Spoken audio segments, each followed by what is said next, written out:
Welcome to the BiggerPockets Money Podcast. Today we have a very special show from our Money History series that we are running on Wednesdays in January. Today we are dissecting MLMs. The American system proper has condoned multi-level marketing for decades now. And so people like Mark and Deanne knew that. They were aware of Amway. They had been part of other multi-level marketing companies. And as much as we want to call them scammers and fraudsters, the American government condones this form of business despite the fact that it is predatory to everybody in a downline and that only the first members of a multi-level marketing company become wealthy. Hello. My name is Mindy Jensen, and with me as always is my non-leggings wearing co-host, Scott Trench. Thank you, Mindy. Today's episode is bursting at the seams with information about multi-level marketing companies. Scott and I are here to make financial independence less scary, less just for somebody else, to introduce you to every money story because we truly believe financial freedom is attainable for everyone, no matter when or where you're starting. That's right. Whether you want to retire early and travel the world, go on to make big-time investments in assets like real estate, start your own business, or build a pyramid, we'll help you reach your financial goals and get money out of the way so you can launch yourself towards those dreams. We're not helping people build a pyramid, Scott. Today's show is a bit different. First of all, we're releasing on a Wednesday. And second, we have a bit of a history lesson about the beginning of MLMs, read by our esteemed producer, Kaylin Bennett. This episode is diving deep into MLMs, or multi-level marketing companies. Yeah, first, we don't give enough credit to Kaylin. Thank you for everything you do. And we're really excited about these new money series that we're going to be getting into. I think this was a fantastic episode where we really shine a spotlight on this wealth building tool as it's promoted. But Mindy, I think it's fair to say that we are not fans of multi-level marketing companies, and neither is our guest, Jenner Furst, and I think I can speak for Kaylin, that she is also not a fan. And the problem with these multi-level marketing businesses is that the participants are often convinced and truly believe in the ability to pursue the American dream through these quote-unquote opportunities. And for well-intentioned people looking to build wealth and passive income, the genuine belief that the multi-level marketing participants have in what they're doing can be dangerously seductive and very convincing. And we hope to shine a spotlight on the problems with multi-level marketing companies and why only a tiny fraction of people at the very top of the organization, I guess I can't use the word pyramid in a legal sense, can really make the money. I agree with you, Scott. For the well-intentioned people that are just looking to make a little extra income on the side, you can buy into this hype. Nobody comes up to you and says, hey, I've got this business opportunity, and they use air quotes when they're talking to you. You're probably not going to make any money, but I'm going to make it sound like it's great. I've got this total scam I want to tell you about. Nobody's going to share that with you. They're going to make it sound really amazing. They have great salesmanship. And I think the biggest thing to watch out for is when somebody has a business opportunity for you, it's probably not going to cost you a lot of money to buy in. That's not how a legitimate business opportunity works. I mean, if you're buying a franchise, that's different than buying into a company where you're selling, own your own company, be your own boss. Yeah. It's seductive. It's very seductive. Today, we have a story from our producer, Kaylin Bennett. She will be taking us through the history of MLMs, and then we will be talking to Jenner Furst, who was the documentarian behind the documentary LuLaRich. In recent years, we've seen an increase in attention to multi-level marketing as a business model. Now, controversy embroils most, if not all, the major MLMs that operate in the US. However, multi-level marketing companies have actually existed for over a century and still seem to be going strong in the US and across the globe. They're actually a worldwide phenomenon, with reports that they are growing in developing economies, especially in China and post-communist countries. So how do multi-level marketing companies actually work? Are they a pyramid scheme? Are they a legitimate way to make money? How did they begin? And what are the prospects of these companies in the future? Multi-level marketing companies began in California in the 1920s and 30s. Remarkably, both the companies that were the first MLMs still exist, albeit with different names and slightly different formats. The first one was called California Vitamin Company, which was later renamed Nutrilite. The other one was called California Perfume Company, which later became the infamous Avon. Probably most of us are familiar with the Avon Company. Many of us knew an Avon lady, or someone that came into your home and tried to sell you personal products such as cosmetics, skincare, and so on. So, what's the potential issue with this business model? A multi-level marketing company, as the name suggests, is something that operates through a very strict hierarchy. You'll have people at the top who typically make a lot of money, and then you have distributors, associates, sometimes called downline members, who traditionally make a lot less. And it's around these people, the distributors, associates, downline members, that the controversy surrounding MLMs revolves. But the way a multi-level marketing company starts, in and of itself, isn't anything sinister. You have a product that you want to sell directly to consumers rather than using a middleman, such as a supermarket chain or a store. As a business owner, you want to avoid these middleman fees. So you hire people who will go directly to people's homes and sell your product. These folks will earn a commission off the products they sell. And in and of itself, that seems like a very sensible business model. However, what often happens with these companies is that they run out of selling steam.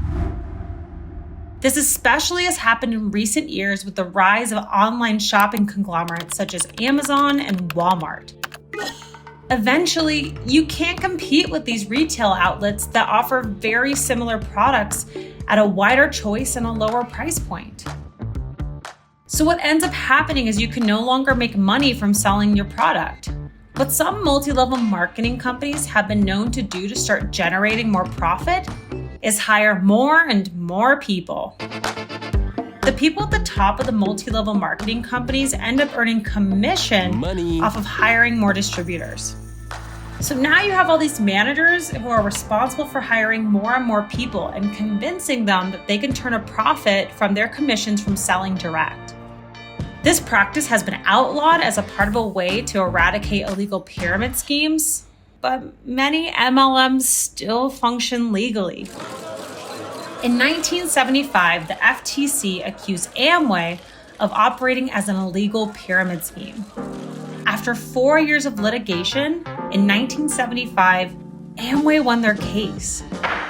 A judge ruled that Amway was a legitimate business versus a pyramid scheme. The defining difference between illegal pyramid schemes and MLMs from the ruling was that distributors could make commission on not only recruiting new members, but also from selling product, while pyramid schemes have no exchange of goods and make money only on recruiting new members. However, numerous reports have demonstrated that people actually don't make the kind of money off of commissions as multi-level marketing companies often advertise.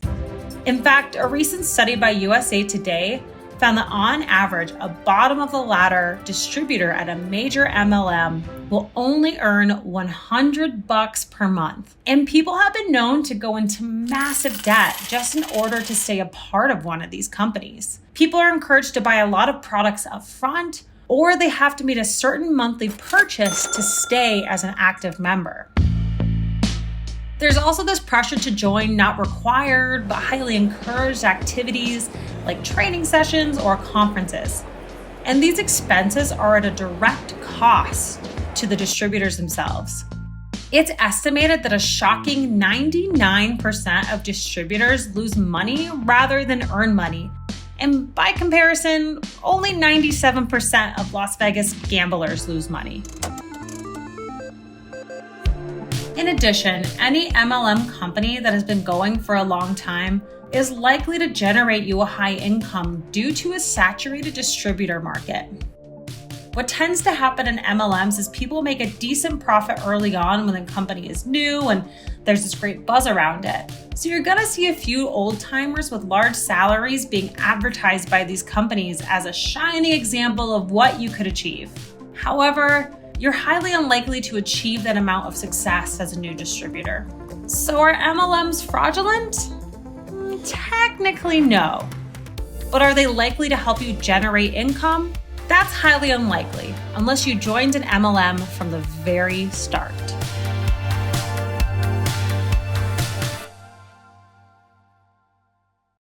All right, Kaylin, thank you so much for that fascinating history lesson about MLMs. I really learned a lot from that. Now, let's bring in Jenner Furst.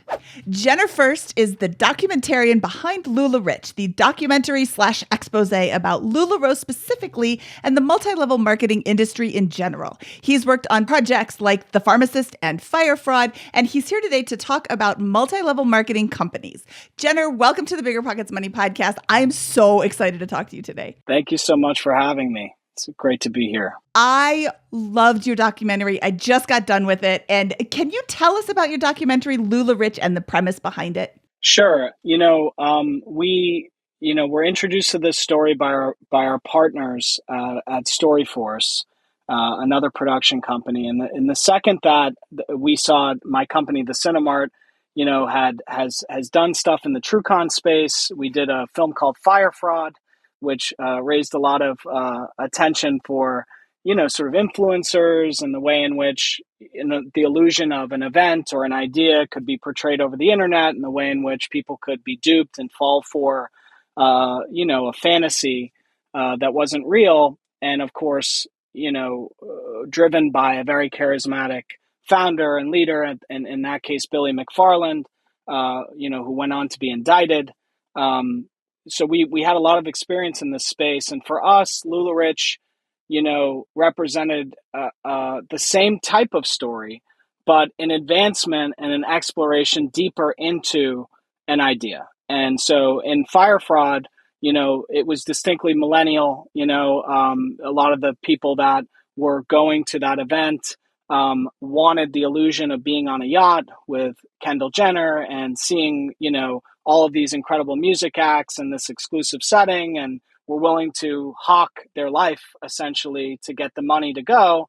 And of course, they show up and there's FEMA tents and cheese sandwiches, and it wasn't real. And, I think that was one side of millennial culture, but an examination that was distinctly economic, right? So here we are talking about money. And in that case, you have a generation that is, for the first time in American history, with tangibly less opportunity than their parents. The economy has been jacked. The housing market is upside down. All the money you spent on education isn't getting you necessarily the job. The middle class has been depleted for generations at this point.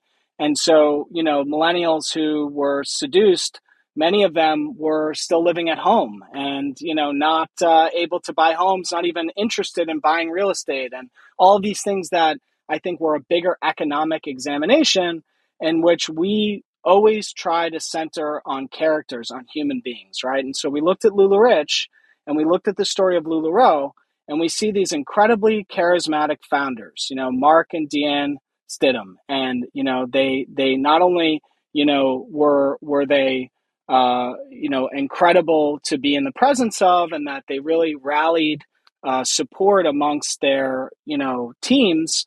They were also, extremely driven and had been extremely driven. And for us, it's a human story, and these things just are not coincidences, nor are we as storytellers, fascinated or seduced by the idea that there's these bad people that do bad things. And if all we could do is just get these bad people off the street, bad things wouldn't happen anymore. And that's not America. That's not the world. There's systems at play, right? And people are part of system. And in some cases on the economic side, there are bad actors who know that their product is not real and they sell it anyway. But there's a system at play. And I think when we examined the story of LuLaRich, the story of LuLaRoe, And what Mark and Deanne were able to do was they were not reinventing the wheel. And that multi-level marketing has been essentially co-signed by the American system for generations almost. I mean, it's back to the 60s and 70s, Amway. And, Amway was challenged in the 80s. And if you actually look at the story of Amway, which I would recommend to the listeners to check out an amazing podcast called The Dream. And it really goes into detail about the Amway case. But the American system proper has condoned multi-level marketing for decades now. And so people like Mark and Deanne knew that. They were aware of Amway. They had been part of other multi-level marketing companies.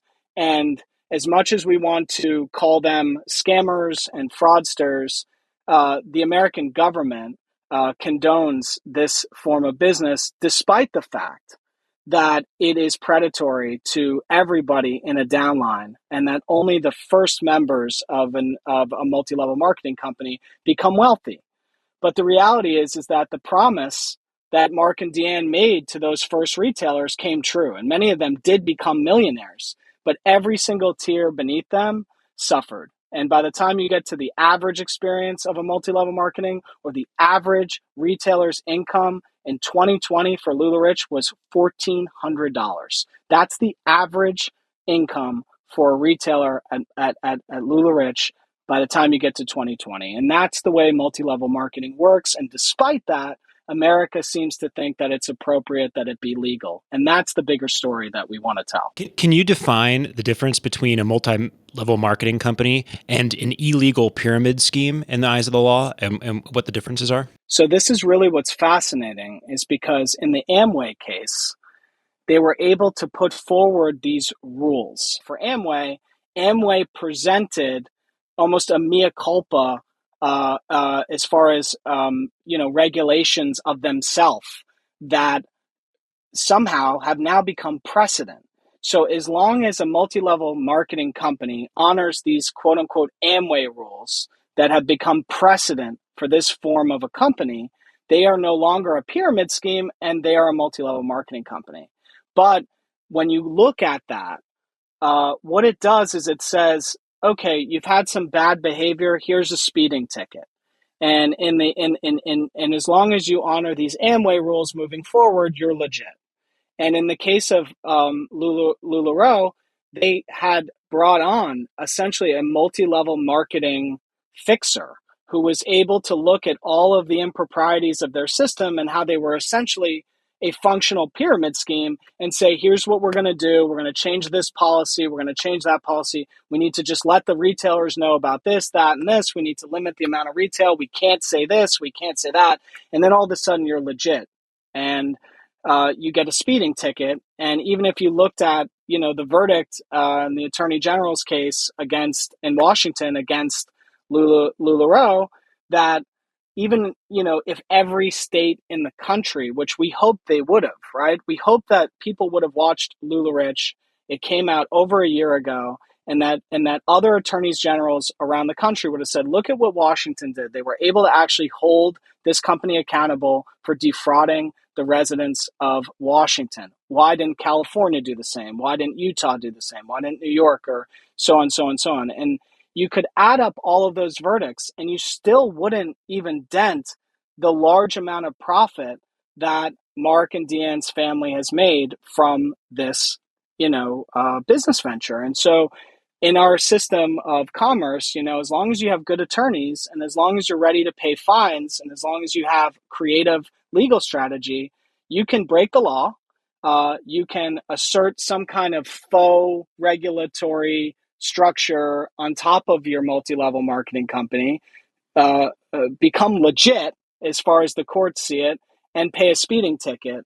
And that, when you look at the human story of countless mothers and families in this instance whose lives were turned upside down and tangibly destroyed, is the price that we all pay for this idea that greed is good, and making money is what drives our country, and all is fair, and the system, and unfortunately it isn't, and the regulation should be stronger, and it's very hard to look at the facts around multi-level marketing and make any distinguish at all between a pyramid scheme. It's very hard, even with these Amway rules, to do that. So I think that's the bigger story: is why is there a system in place? Why are these regulations even considered sufficient?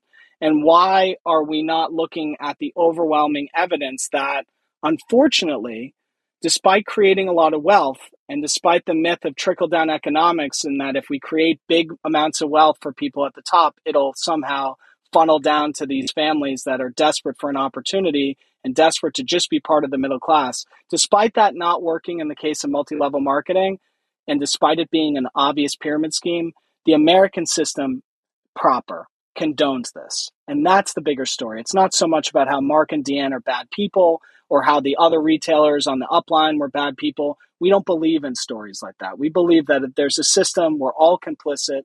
And despite, the schadenfreude of, oh my God, I would never fall for that. Look at these suckers. They fell for this crazy scam. They're so dumb. That's not true.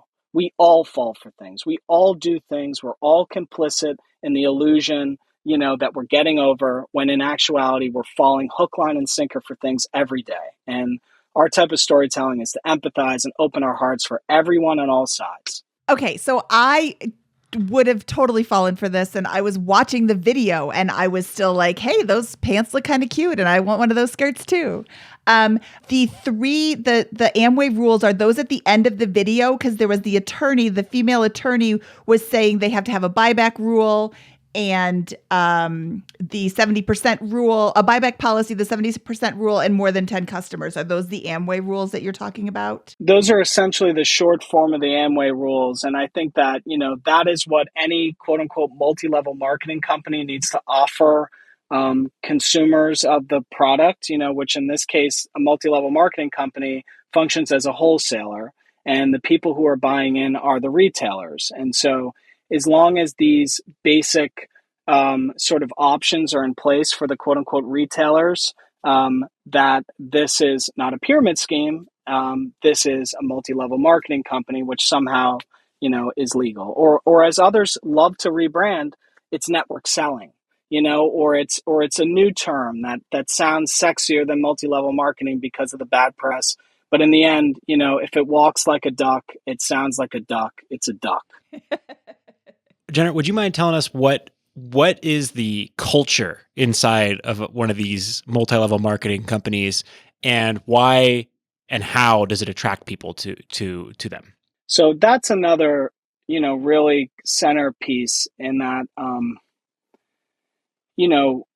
I've benefited from capitalism, right? And I am someone who does believe in, the pursuit of prosperity and, survival of the fittest and all of these different things around capitalism, while also being someone very socially minded and believing that we should have safety nets and provide, services, and that there should be more of a protection of the middle class, ... So I want to caveat what I'm saying by acknowledging that all sort of capitalist pursuits, in a sense, if you look at America, whether it's Wall Street, whether it's even academia, everything to a certain extent has a cult, right? At the root of culture is a cult, right? You have to buy in.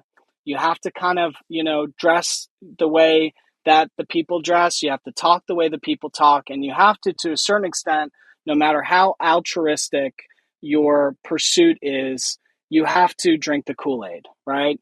And so I think that what you see in multi-level marketing is sort of an extreme form of that, in which the only way that this can work is if the culture is so airtight and that we are playing to, the human desire to be a part of, and the fear, that you could see in even extreme religious circles, So you see this kind of confluence of cult-like behavior, which is necessary, and it is directly tied to money. and sort of this idea of a prosperity gospel, that if you follow the letter here and you do what we do and you don't listen to the outsiders and don't listen to the haters, you're going to be rich like Cindy is rich. You're going to have a house like she has. You're going to have that Escalade, that double Escalade with the vanity plates. You're going to have 2 Escalades with vanity plates just like her. And I think that that is what a lot of the women were attracted to. And in order to get that, you have to follow this model, right? And so I'm not saying that LuLaRich, the story, is unique in any way, or that LuLaRoe as an MLM culture is unique in any way. But to a certain extent, all of us in this system, whether it be podcasting or filmmaking or running a film studio, we all have to buy into a culture. And when you get into some of these high controlling environments where, you know, all you have to do is Google, all you have to do is listen to someone who dropped out, you know, 2 months ago from a bad experience, and you may have doubts yourself about whether or not this company can provide the dream that it sold you. And so what multi-level marketing does is it functions like a cult, in that essentially it tries to control the information as much as possible, because only in that environment can the quote unquote consumer believe wholeheartedly in the mission. Because the second you start allowing the scientific process to, you know, go talk to people, ask so-and-so who dropped out how they feel. The second you do that, it starts to fall apart like a house of cards. Can you talk about the pay structure at LuLaRoe? How did it start and how did it modify over time? You know, I think that, you know, as far as the details and the stats on that, you know, you have a situation with LuLaRoe and other companies that are similar, and that they're able to do certain things in the beginning, you know, while they're growing. You mentioned, for example, when you first saw the leggings and the quality of the leggings, and you wanted a pair of those leggings. Well, there was a time when it was almost like the Wild Wild West, and new retailers were able to make a ton of money because there was a lot of downline, so to speak, a lot of people that you could recruit and sell, and you could have these events and trunk shows and take over a house, and there was an energy to it. And at that same time, Mark and Deanne were storing, you know, the leggings and the dresses in their garage, and then they went to a slightly bigger warehouse, and then another warehouse, and they were bursting at the seams. And at that point, they were able to tell all the retailers that these buttery soft leggings were made in America. And what happens, I think, with anything is you can only sustain that level of quality and that level of prosperity for so long. And I think, you know, MLMs, pyramid schemes, they're a great overlay for the system at large. And so the larger you get, the more the quality suffers, the less the opportunity exists. You know, we unfortunately we don't have trees that grow money on them, and we don't have factories that can make you the buttery soft, you know, leggings with endless amounts of patterns, and so to speak, without starting to run into, say, manufacturing issues or timeline issues. And so you see an additional confluence of issues. When LuLaRoe becomes a certain size, they have to go global.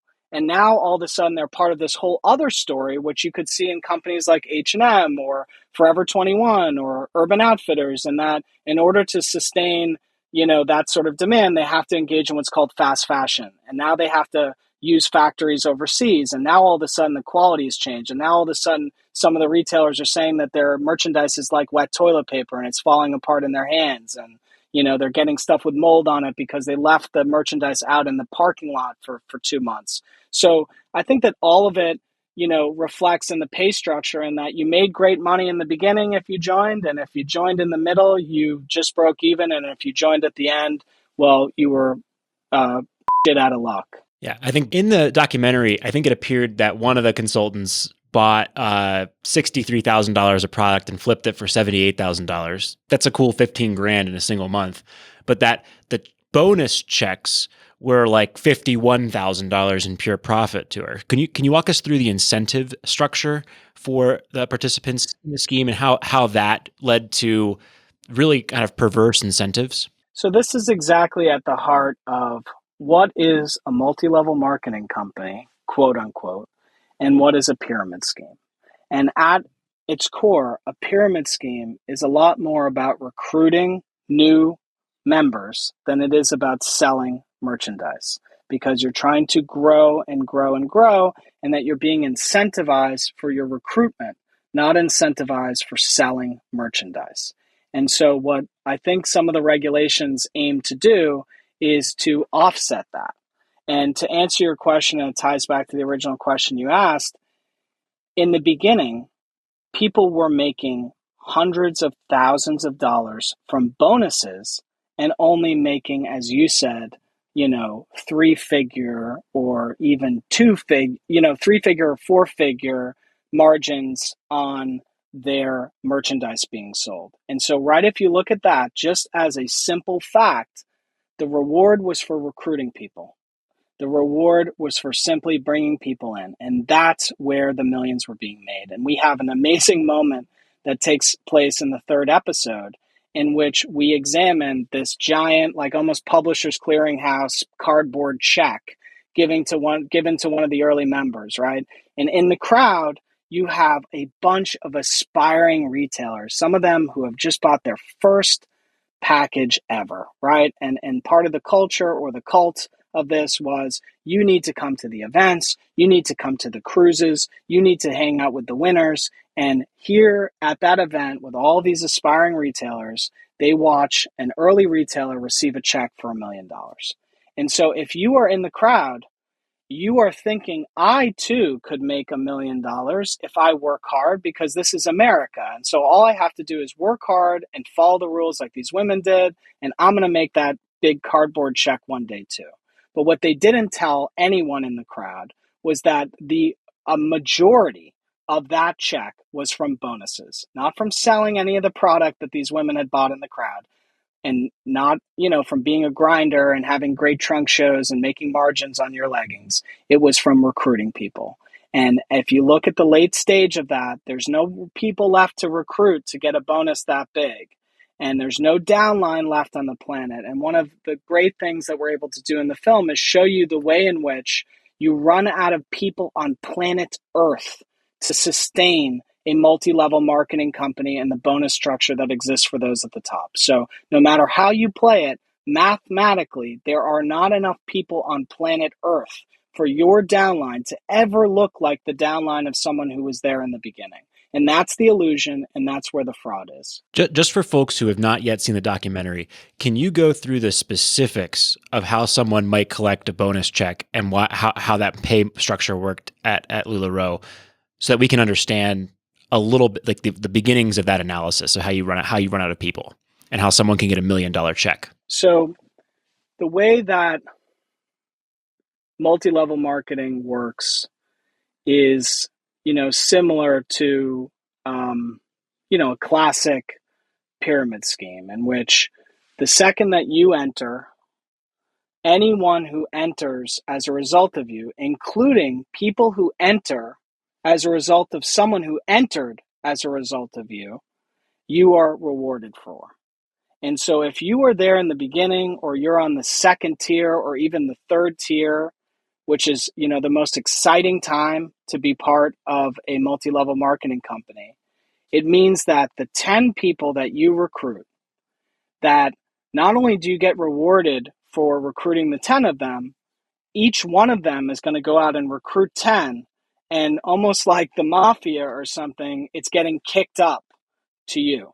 And you're kicking, the majority of the money gets kicked up to the founders, because they're at the very top. So the founding, people of this organization, this is not a democracy. This is not some kind of egalitarian society or co-op.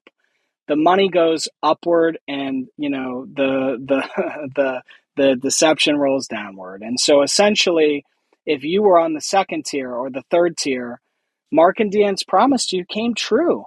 You were making $100,000 bonus checks month after month after month, and you were making them on autopilot, because now the 10, 20, or 100 people you recruited have each recruited 100 people, and those 100 people have each now recruited 100 people, and now those 100 of the 100 of the 100 are scraping the bottom to get you to each get 25 or 20 or 5, because what they didn't tell anyone is that there were 75 plus retailers in Myrtle Beach. So if you signed up in Myrtle Beach thinking you had a great opportunity, it was tapped out. It was not only tapped out to sell the merchandise because there were sellers everywhere, it was tapped out for any additional retailers, which is what you would have gotten your bonus check from.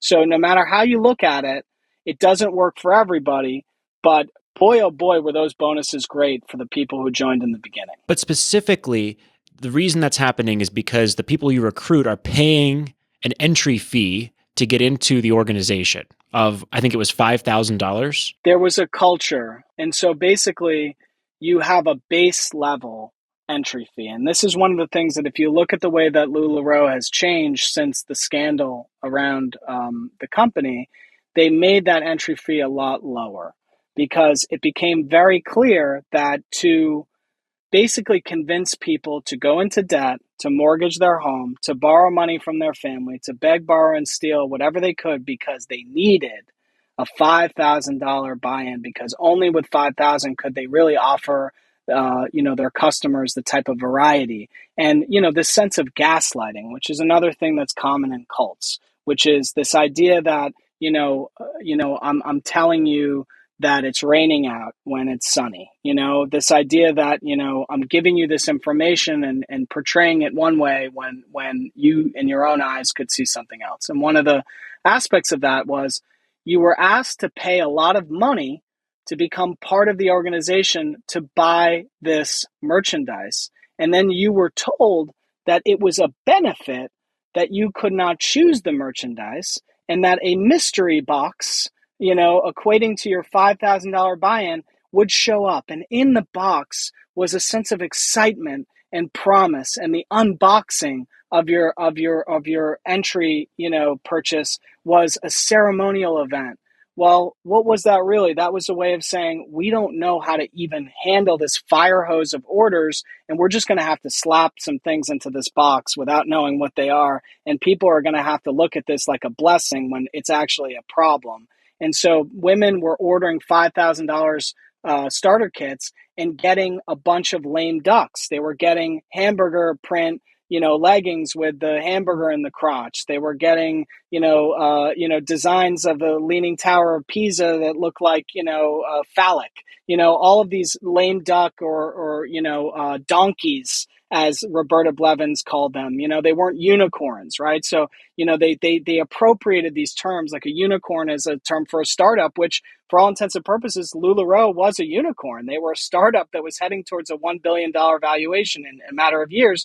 And the leggings were called unicorns, but really in actuality, you opened the box and you had donkeys. There was a part I actually I wrote this down word for word. At one point, the interviewer, which could have been you, asks Mark, right after that check, it was a $1.4 million check. And I only know this because I literally stopped watching. I finished it up about 45 minutes ago. You ask Mark, do you think it's maybe easy to get the impression that the way to make money at LuLaRoe is to recruit people? Because you asked him point blank, what was this check for? And he said that was her bonus, her recruiting bonus. It had nothing to do with how much the person was selling. And Mark responded, the recognition of huge achievement is not meant to mislead. It's meant to inspire. And if you're misled by it, that's on you. And first of all, congratulations for not bursting out laughing at him for saying that, because that's so absurd. You're absolutely trying to mislead people when you present somebody with a $1.4 million check and saying, thank you, this is for all your hard work. All your hard work selling? No, all your hard work recruiting more people. I think that's a great point. And many of us in our field of, interviewing, stumble on these moments, and it's like leading a horse to water, and he drank it up. Have a really interesting moment about ethics and morality, because when asked, Deanne responds by saying she made it from selling the leggings. She was a hustler and she sold a lot of leggings. And one of the sort of central, kind of components of this particular culture was also this kind of Christian overlay: honesty, compassion, mercy, Mark and Deanne are part of the LDS Church, and many of the members were part of the LDS Church and, Church of Latter-day Saints, which people refer to as Mormon. And there was this kind of overlay of just good, honest family values. And at that moment, I think Mark puts his sort of, patriarchal, let me correct the record here. It wasn't from selling. These were from bonuses.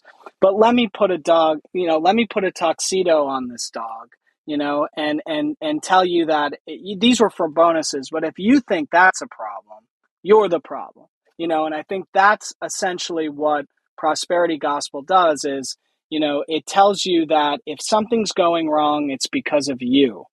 And there are certain aspects of that when it comes to, moral character and life choices that are really valuable.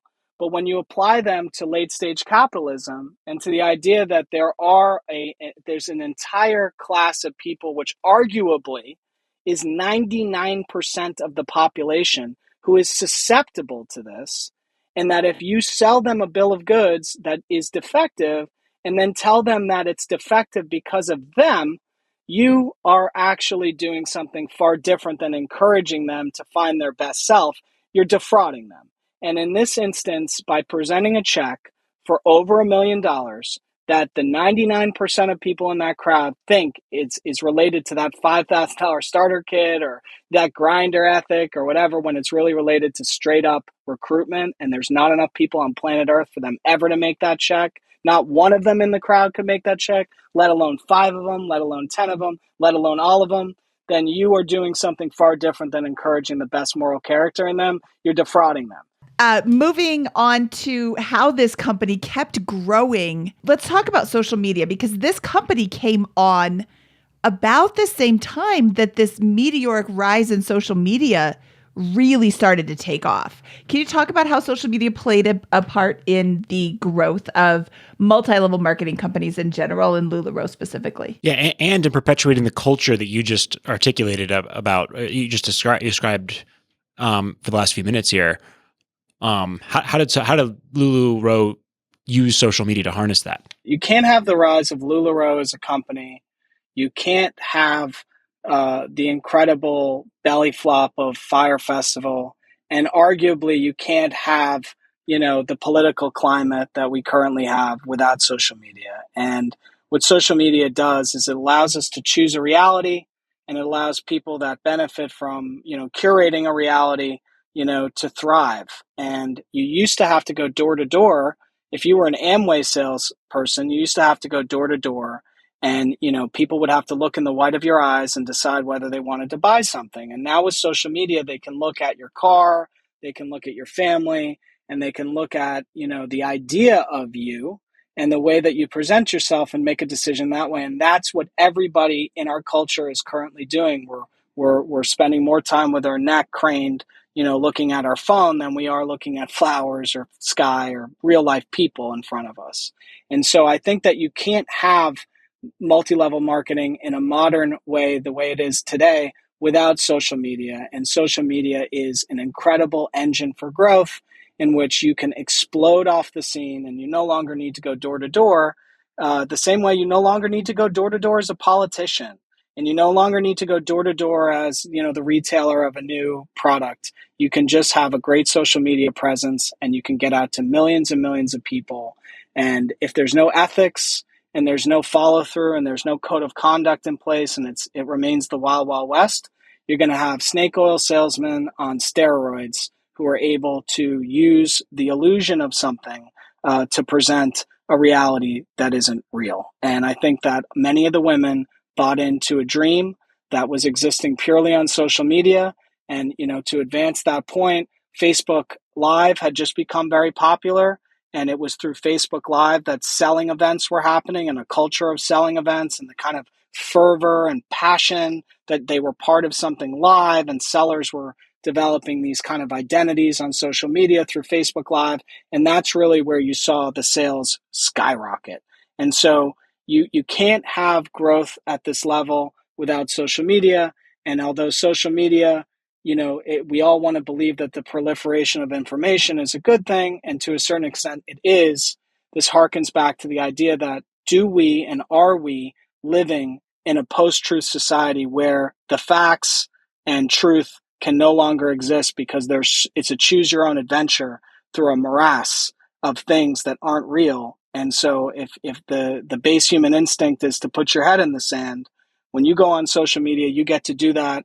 And when you're in business, you get to do that. And what happens as a result is that people end up going hook, line, and sinker for something that isn't what it seems. And I think, the biggest message of LuLaRoe and LuLaRich as a story, and for those who haven't seen it, it's on Amazon Prime. And we all have to remember that, whether it's in business, whether it's in politics, or whether it's in our community, if it's too good to be true, it isn't true. That's awesome. Jenner, where can people find your works, a list of them, dive in and really immerse themselves in what the stories you have to tell? I really encourage people to, look at our work, going back 10 years. You can find our work on all the major streaming platforms. You can watch Time, the Kalief Browder Story, which was a definitive piece about race in the criminal justice system, and Kalief Browder's plight. That's on Netflix. Our story of Trayvon Martin's family and the birth of Black Lives Matter is on Amazon. Our incredible look at one father's journey to avenge his son's murder and unknowingly discover the opioid epidemic is on Netflix. That's called The Pharmacist. And of course, Fire Fraud is on Hulu. We'd like to think we made the better of the two documentaries. There's another one on Netflix. Hats off to our competitors. I think without the two films, they wouldn't have been as big, respectively, but ours is on Hulu. And, you can catch LuLaRich on Amazon Prime. And, just simply Google, the Cinemart, go to our website for new films. My Instagram handle is Jenner Furst. It's very simple. It's just my name. And I encourage viewers to check it out. And as I've done in the past, whenever I am on a public forum like this, I have no fear in telling you my direct email. And my direct email is jenner@thecinemart.com. And if you're trying to be a filmmaker, or if you have a story, or if you just want to connect about some piece of work, I am available, I'm reachable. And I think that, it's important to be real in our business, and you can contact me at any time. Awesome. Well, thank you so much. We appreciate it. Thank you both. It was a great interview. I really appreciate it. All right. That was Jenner Furst, the documentarian behind the documentary LuLaRich, the story of LuLaRoe, the company that sells leggings and skirts and all sorts of other things.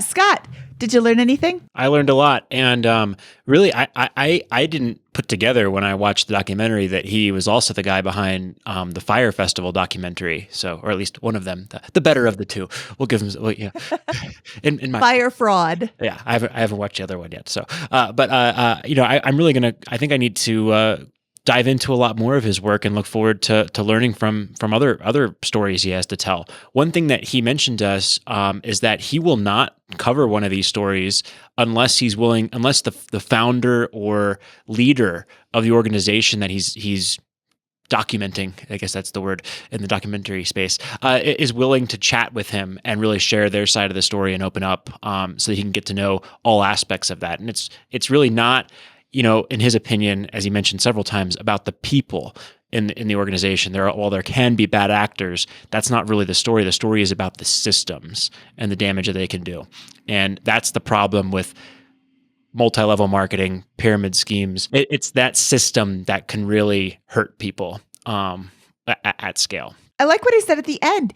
If it sounds like it's too good to be true, it's too good to be true. It isn't true. And that's pretty much the case for everything. If it sounds like it's too good to be true, it's not true. Don't fall for it. And you're not going to be able to become a millionaire by selling leggings to your friends at your house over the weekend. That's not going to happen. Now, people did become millionaires through LuLaRoe, but they didn't become millionaires by selling. They became millionaires by signing people up underneath them. It's much more fun to become a millionaire as one of the top people at one of these multi-level marketing companies than by spending way less than you earn, grinding away for 5 to 10 years, investing steadily in income-producing assets that slowly appreciate and produce cash flow, and spending 1,000 to 5,000 hours self-educating about personal finance and financial literacy. But I have my preferred approach. I'd rather do that than sell leggings every weekend. All right, Scott, should we get out of here? Let's do it. That wraps up this first episode of our Money History series of the BiggerPockets Money Podcast. He is Scott Trench, and I am Mindy Jensen, saying stay stretchy. BiggerPockets Money was created by Mindy Jensen and Scott Trench. It is produced by Kaylin Bennett. Research and writing by Anna Kotra. Additional research and writing by Kaylin Bennett. Editing by Exodus Media. Copywriting by Nate Weintraub. Lastly, a big thank you to the BiggerPockets team for making this show possible.